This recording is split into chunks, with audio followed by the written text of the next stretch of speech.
Adishima sima edu abopa anwumre no sia ho yesre wo se ni di ne ho base kwanso de be kyen kakra ena mumfidi a yede eye adwumanti anwumre no sia kase ayensa kan ena sima aduasa edi anim yede ba be som wo se anwumre no sia Kasiebo na mom ewo kase mu no ena anwumre naposo no eye sei na beye Papa John Dramani Mahama nyame ya aduma wose wode thank you to na chese oda Ghana fo nyina se ewo tumi a yede ma no ewo December batwa ye koto ye mu ewo Ghana na eno no oso be sase nyamboa efiada eda ye nimi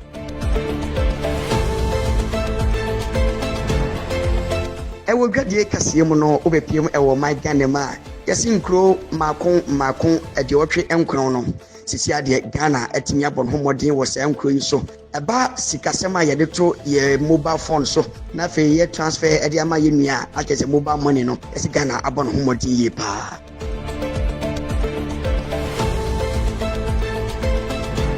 enam ntime ho ase ba komienu bia ekoso ewe hate mamunti Kenya police fo a nanu ya ewa amanane nsem ye so a wo mu adum kogu ho no sisi ade ye so mu atu mu ho agu montene a wo mu hwe se eye din ni pepepe yo ebetimi apiem ewo oman a ye fre ni hate montene so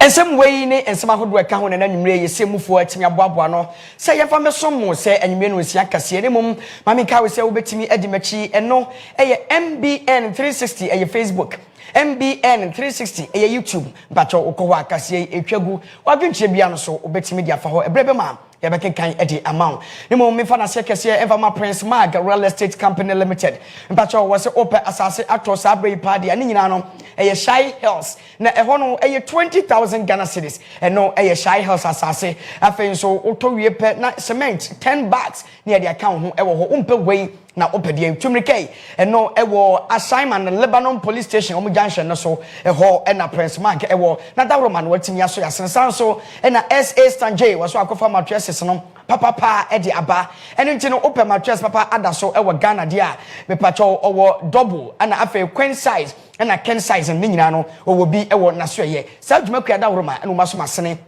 ne edwume no nsia se ya yenya hoden ne yedi no nsia Kase no edi ebro me ka wesem yamba di Kasiebo nyina ho twea me se maduasa de anim die medin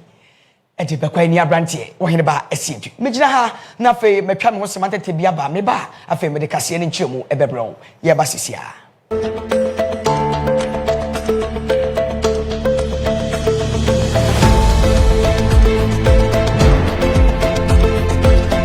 afa yenje brene yentie Kase ne nkyemu ewo yensema edi kan mu no obepiem ewo Ghana ye papa John Dramani Mahama wono ene ye Ghana mampanyin sisia na sisia de ejebo eja enya abedu His Excellency John Dramani Mahama ababio ene dey ewo Flagstaff House no watimi outswear nkofo makon ensia in se omu emeje eye asoye a wode ema wo mu no omu maji na fe omu muwa ema Ghana entimi enkosom na bra wo mu eye swearing in no eno ena wode to omanim se Ghana ehia imputudwuma na Ghana ehia onipa obeti abon homoden ewo Ghana brabom ne senti no o hye omu kutupa se omu yine omu ho na omu ma adwumaden emma adwuma pa emfama o my Ghana His Excellency John Dramani Mahama Abuja, you probably have one of the most difficult jobs. Everybody in Ghana is complaining about bad roads. You have the duty not only to maintain existing roads but to provide new roads for smooth transportation. And probably one of the most difficult and complex sectors, and that is education. The Honorable Haruna Idrisu is supposed to work for the people of Ghana to ensure quality education and to ensure that we equip our young people with the skills that they need to go into the world of work. And one of your first responsibilities will be to superintend the National Review Conference on Education, to bring stakeholders together to dialogue on how to improve our educational outcomes. Our Attorney General will be required to reform our justice system to make it fair and transparent to all Ghanaians. You'll also be responsible for holding people accountable and making sure that the sword of justice goes after people who have misappropriated the resources of Ghanaians. One of the major tasks you would have to undertake is to shepherd the National Constitutional Validation Conference in order that we can begin amendment of our constitution to make it a living document for the future. Ladies and gentlemen, long before the elections, we were aware of the parlous state of our economy, and we made specific pledges to address same. The energy sector is also riddled with many hydra-headed problems, threatening its very survival. Already we've been at work since my first day in office to tackle these problems. Indeed, you elected us to confront and resolve such challenges.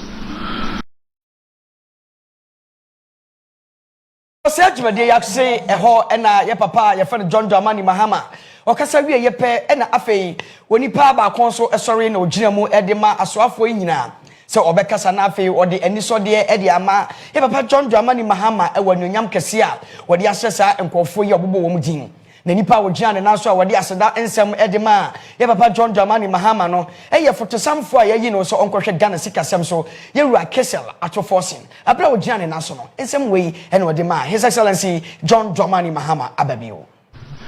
Your Excellency, the President of the Republic of Ghana, Your Excellency, the Vice President, Chief of Staff, and senior officials at the Presidency, colleagues, let me, on behalf of my colleagues, thank His Excellency the President for the honor done us in nominating us to represent you as Ministers of State. Mr. President, we have been with you throughout your days in opposition. We have witnessed the misgovernance and misrule of the previous administration. We've learned, indeed, that Ghanaians will not tolerate such misgovernance any longer. We've taken a cue from what you've just told us. We want to assure you that we will serve and serve in such a way to make you the best president in the Fourth Republic. Mr. President, we are also aware of the state of the Ghanaian economy, the state of our energy sector, the state of our justice system, the agriculture sector, and indeed the education sector. We want to assure you that whilst we start work today, we will begin the process to reset the country together with you and your team. We thank you so much for the honor done us and will not let you down. Thank you once again. Afei yentu akase no so na yemfiri papa John Dramani Mahama so ye ni enkogram e wo ensem foforo ma e wo sa adwumadie kuro yase enkofo a yebobo mu din na afei wo makotenem no mahwe Ghana so ye so na afei Ghana atimanya mpuntuo e ba eye adwuma mu a eno na opanyini ba konso a ye fe no eye Kwame Agboza governs ono obehwe Ghana ye kwantimpon ho nsem so na afei ye rewe nsem so ono ene ye ba be hye nsa na anano e wo ni dwumadie ase a ye tocho na no ene ye bisa Kwame Gavins Agboza say sisi ubhwe enema ekoso a abanda da no eyi tobut efiri ho na nyame ye wadom na se uba bepiem e wo oman Ghana yimu a sa tobut no obasan e dia ba na eno ene papa Jan na so no ne nsem o ka kire Ghana fo se ane ndc aban a ye papa John Dramani Mahama da o ma no e den ya etopro ene brokra na wo mu e de eye tobut no ebesan ababiom ne sai ntin Ghana fo nyina yenda ye ho so se tobut a amoakwata ene amoakwata eyi free ho no sa be de wo no ye de mandate ne sha nsa obasan ejina ne nanso na afa waboa amadwumadie no atimi asan babio ne sai ntin no ye ko aye wo mo hwe eye GPRTU me kire Ghana Private Road Transport Union for mpanyifo ye wura o maso ye na afei ye ni o mu kasamafo no ena nwumre se ye ne wahoma no so a ye ne betwetwe nkomo wo wura ye friend Samuel Amoako se o ahoma no so a mi wura Samuel Amoa ye mo adwoma wakwa aba e de ba MBN Kasiebo so apom ti sen ya me odo me ho ye pa na ye da wrade ase ye so ye ho ye pa nanu ya ana ebeto dwa opanyina ya boni tin so wonhwe Ghana ye nkwantempo wonsem so wode ato Ghana fo nyina nim se eye den ya atobut no NDC aban ebesan aba wo ye GPRTU mu kasamafo wote asem yi wo so mu sei ase abidia maninchi posho okay Miramu a hello mini auto benka aha me se odano ho kakra bi na wo network no aha sadane ho bi o mba cho cheminka o cheminka clear dabi sa kwa wachi kakra aha mo san frɛ no na afi yen san hwɛ eno eye okasamafo a wono na wogina mu edema Ghana Private Road Transport Union a omo ewo oman Ghana na ensema omo so ebeka no yebegi afiri omo num na afi yahwɛ sɛ niema betumi atoto ya miwura mo ampacho afi oteminka yewura Samuel Amoa oteminka emise onya enteminka mo san emgu ahoma no so na afi mu mpusu ahoma no na yenhwɛ se ebetimi na adi enkoma miwura Samuel Amoa afi oteminka kapatia me ha afi de mpacho ma yenti o good nam e kwese diapo ababot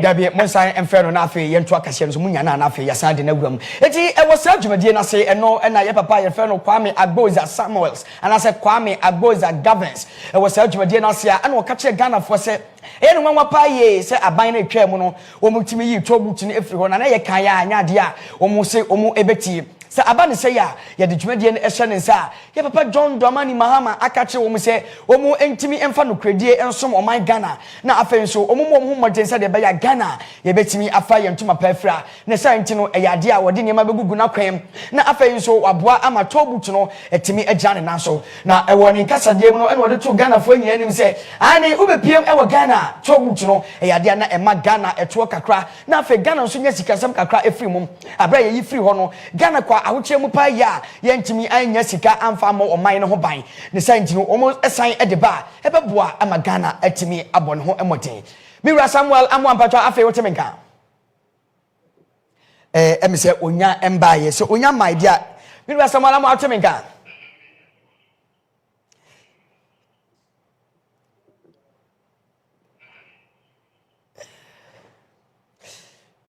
nya my dear make I say when you go so ahwe anime no sia kase me gina ha na fe madane me ho sema ketua bia ba me ba meto akase nso me ba sisia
ye Kasiebo no ye san atwa so na fe ye de ensama aka no etimi e de amawo na ewo ensem fofrom no obepiem ewo Ghana djumakwa bia ye from Rotary International da ne da nyina aya no mu boase de bia ye betimi ayi polio e de free emofra so ewo oman mu na no e na empanyufo sa ba de omo asa bepiem ewo Ghana na opanyina wono e na wada djumakwa ya no a ye fa no Mark Daniel Maloney ene da ye wodi ato Ghana fo nya nim se Rotary International omo ebo mo modin se de bia o betimi ayi polio yare no e de free oman Ghana na fe enkwala enso enya fa hodie na wase enam yensa bia dwumadi o mba be ye no Ghana mu no o ma wose ye den yare no e betimi akofom e wo o mkase mo no ensem we ene o me to ye nim.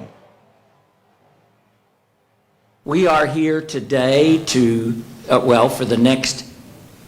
3 days, today, tomorrow, and Wednesday, to visit projects funded by the Rotary Foundation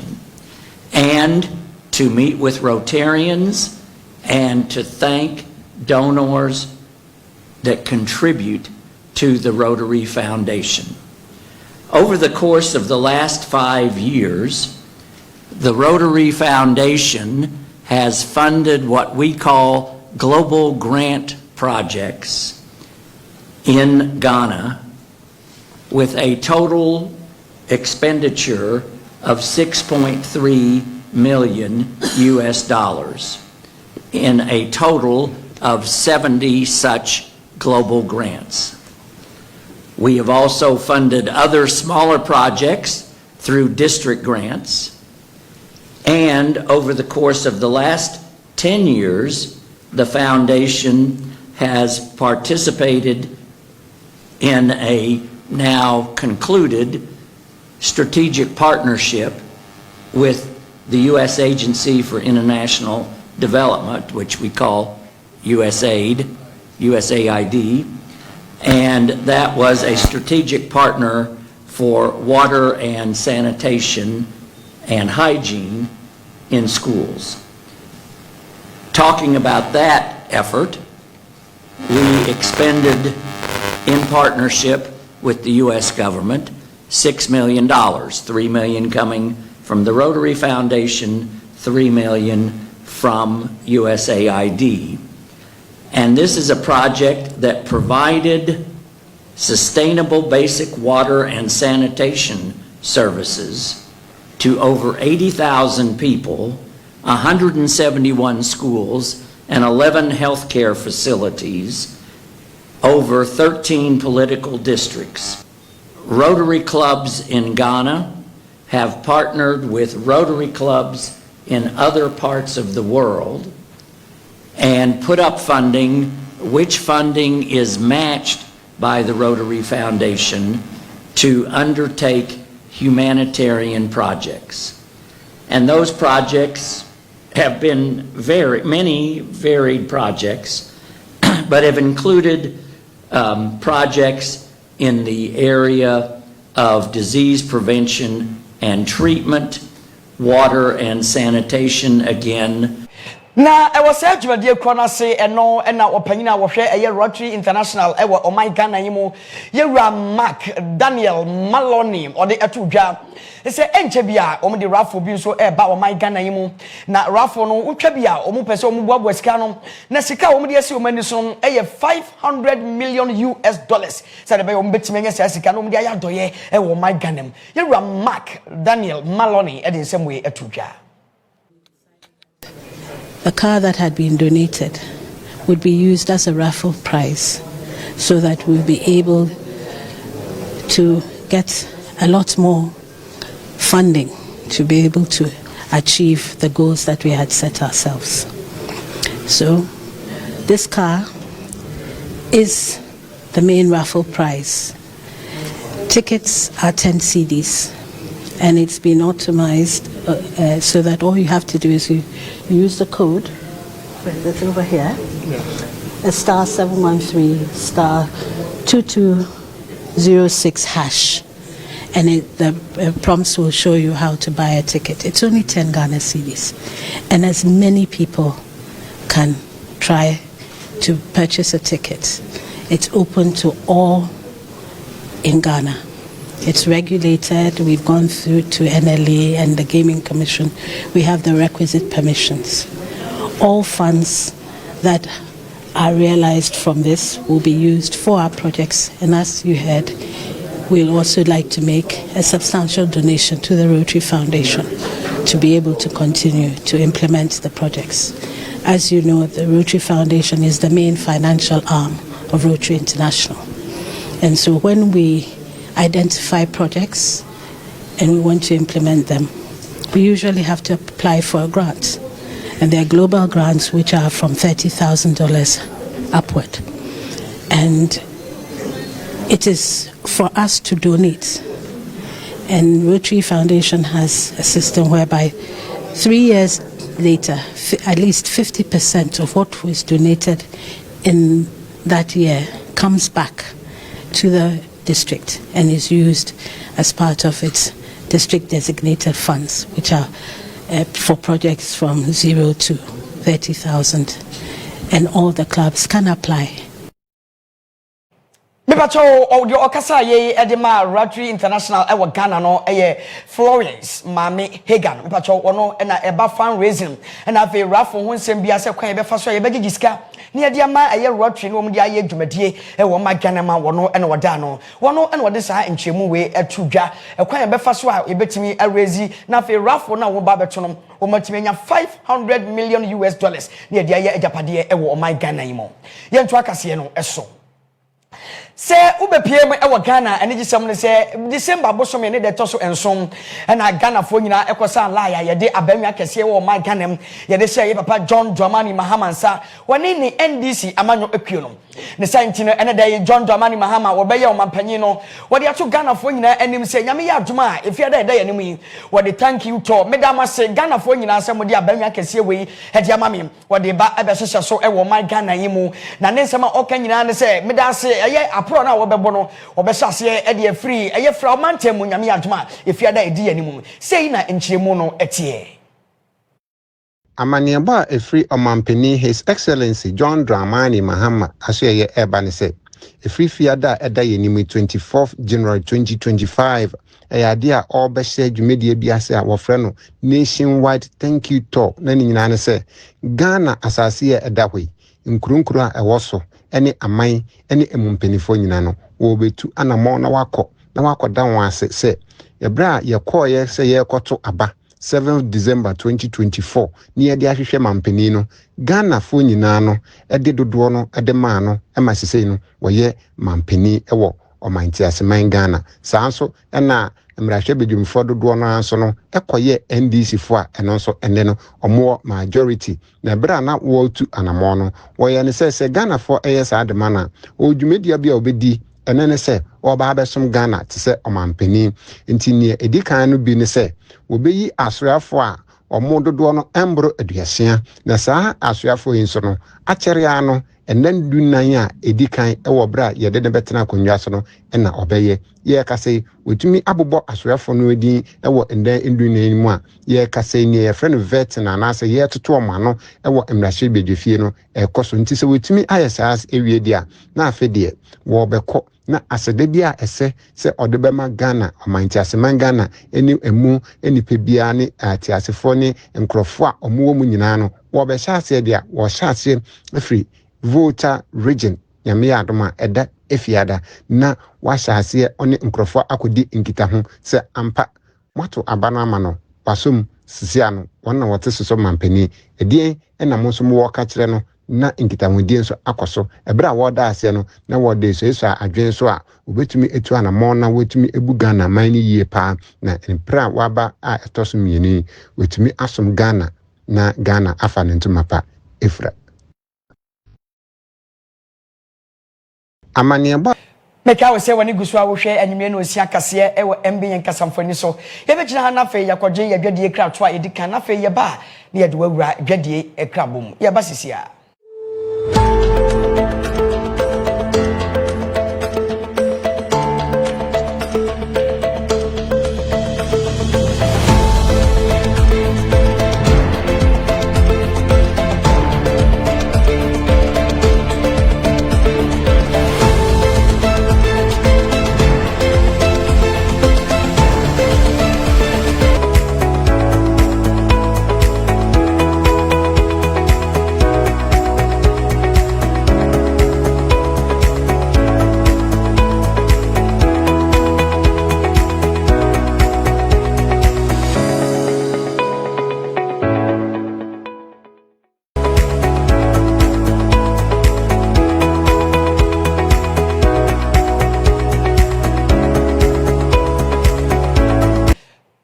Mema wakwaba na yentie yadwadie kasea yesaka no ene enwumrei na ewo dwadie kasea mu no se wobepiem ewo man Ghana ma sisia de enigisema ato Ghana ene se wobepiem ewo Ghana mobile money enho ensema ekoso ewo Ghana no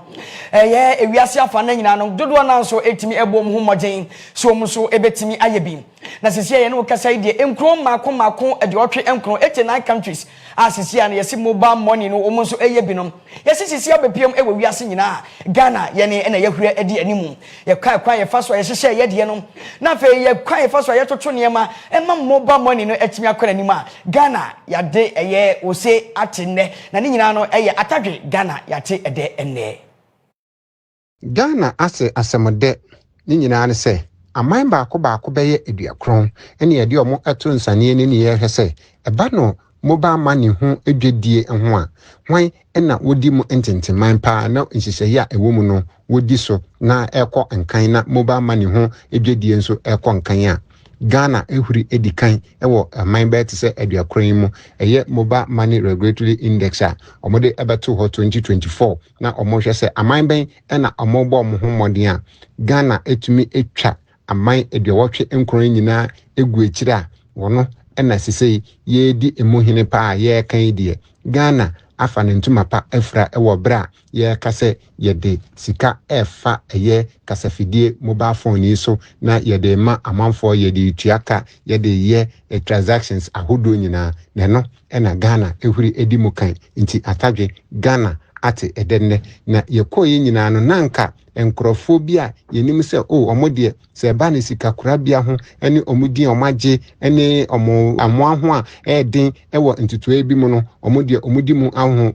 akotempa no eno hwan mu ena nka ebedi kan a nka ye mbo Ghana di nso Ghana etumi ehuri edi kan Ghana edi kan no wonya emma no be se 95.5 ena onya aye 95.5 points na uyi Ghana free wa Rwanda eye be say 95 point Qatar enya 94.21 point ena Malawi no so ewo Africa hanso enya 93.88 point Sara ena El Salvador enso enya 98.75 point a edidi so a ekwa nti uba eye Africa emponi wiase nyina Ghana ebo no ho modern pa ewo momo transactions.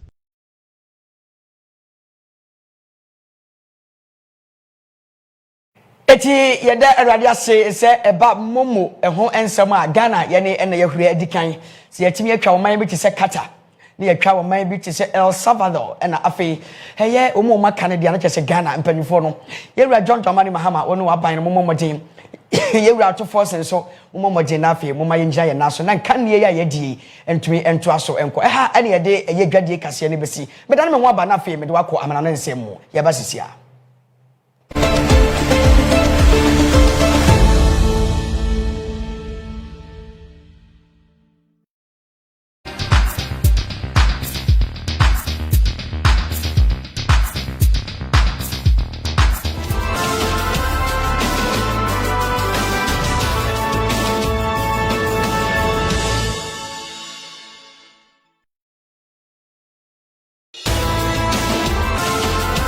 Afe ye sorry kase so ene enwumre no nsia Kasiebo iso a yede amana ne nsem ene yede sorry so na ewa amana ne nsem no yemfa nkopiem ewe heti man mu ukopiem ewe heti man ma sisi amene okasai enam se entokwa ne basabasa ya ekoso ho nti no na we se apolisifo etimi da ne da nyina ekokoboa se de beya akoma ebetimi ato akoma mu na no ena Kenyafo apolisifo ekopiem ewe heti man mu no me no okasai de da ne da nyina ayade ombo mpempen ewe heti emonte so se de beya atimemufo no basabasa bia ro mbeye no apolisifo no ebetimi achiwo mu eno ena empanyifo de batu dwase abra Kenya apolisifo no ebepiem ewe heti monten so no kom ye ena afi abotoye mu etimi apiem ewe heti eman mu emunchiremu sei netie Kenya apolisifo a omo Haiti monten so ye kasei bom pempen ewo Haiti monten so enkankan ene Haiti na ahemkro se ebeya enkrofo a omode omonko eka omonko nka asumdwe emma oman da eno enti ena Kenya apolisifo a omowo eye Haiti ato omoho egu monten so se Caribbean community a friend Haiti ne de ombema asumdwe abaho enti omoma omoho no mre so saa no ema nipa bonefo a ɔmo de moja empa ɔmo tirim te sɛ ehuriye no ɔmo atwe ɔmo ho ɛwɔ Kenya mbra ɔmo wɔ saa ɛhɔ ne de ɔmo sɛ ɔmo ma saa enwoma no enkoso ɛne nti ukopie mu a asomdwe ne adwebre aba hɔ a yɛ ka sɛ nkrɔfo ani agye ne Kenya apolisifo ɛwɔ Haiti no ɛyɛ pa no ɔmo sɛ enye sɛ ɔmo nam monten so ɛwɔ street so nko an mmom no ɔmo de drones enso ɛne nam wiem sɛ ne ɛbɛya ɔmo behu sɛ nipa bɔnfo bi ɛtwe ɔmo ti ɛwɔ beebi a ɛnsɛm fata na ɔmo bedi ɛyɛ Haiti fo nyade a nya ade a ɔmo bɛgye atomukura ɛno ɛna police superintendent a wɔno ɛda ekuo na no Edwin Colel ɔno ɔde abɛtugya sɛ ɔmo gusuara a ɔmo bɔ saa mpɛmpɛ no sɛ ne ɛbɛya Haiti fo benya ɔmo asomdwe esan sɛ Haiti yɛ ɔman baako a ɔmo hu ehya na ɔmo mpɛ ɔmo ho asɛm nti sɛ obi yɛ sɛ obetu ɔmo so sa na ɛde ɔhaw ɛne atete ɛbɛba hɔ yɛbɛka ya Haiti ɛyɛ bia ɛno nso no atwerɛnkyɛm etumi ɛto ɔmo a ɛyɛ na ɔmo brɛ pa esan sɛ ɔmo nhyɛ da ɛmma ɔmo ho mpem yie nanso no ɔmo wɔ asomdwe a ɔmo de to hɔ a ɛbɛma ɔmo deɛ ɔmo ankasa no ɔmo tumi edi ɔmo ho so wɔ bra aman foforɔ nso ɛboa wɔn nti saa bere no ukopie mu a nea ɛkɔ so hɔ ebi no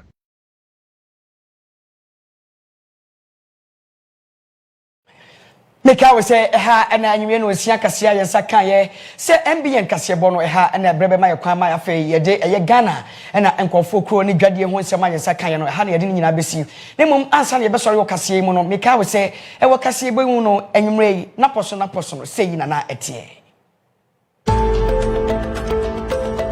Papa John Dramani Mahama nyame ya aduma wose wode thank you to na kyese oda Ghana fo nyina se ewo tumi a yede ma no ewo December batwa ye koto ye mu ewo Ghana na ene no oso be sase nyamboa efiada eda ye nimi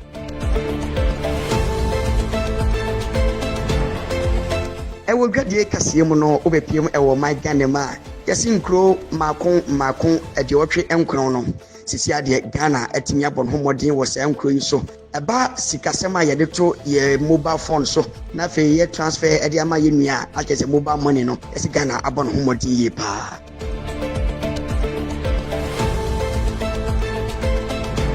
enam ntime ho ase ba komienu bi a ekoso ewe Haiti mayamu nti Kenya police fo a nanu ya ewa amanane nsem ye so a wo mu adum kogu ho no sisi ade ye so mu atu mu ho agu montene a o mu hwe se eye din ni pepepe yo ebetimi apiem ewo oman a ye fre ni Haiti montene so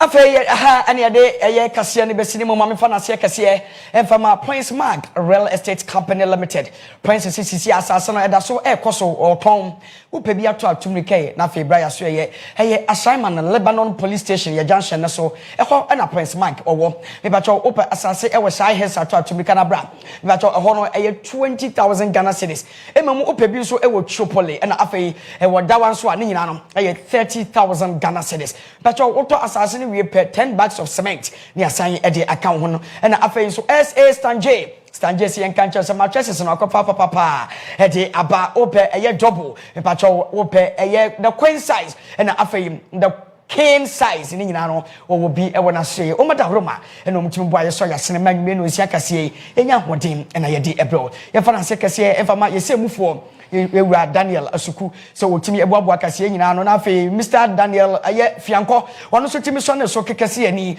na afi Minister Wale omu nyina timi boa ma afi dwumade we etimi eboa na afi kwabena control wotimi boa ma afi mitimi to kwaye kase epre enkofo akuro so na afi ye tugu mframa so bi biara betimi anya bi e di ahwe me di kase nyina ho twia me ena nwumre me din e di Bekwainii Abrantie Oheneba Asiedu Afe ye ko na afe nyame ya adwuma no nsia empa mu pepepe Maranatha Power Ministries International adwuma de 21 days fasting and prayers and patrol ekoso enti ye bekwa kwehye mu ho no wotwe no nkron mu na afe ye timi de adwuma de nyina abawe ye ma me ka wo se ebo no ndu a Zoe moment ekopim dumienu eno so beba so ene anwumre empa ebo no ehemfa na enne nyame nkofo ede befa your guess is as good as ours yesi ha na afe ye chia Ghana fo nyina ye ma mo ene hwa adeshi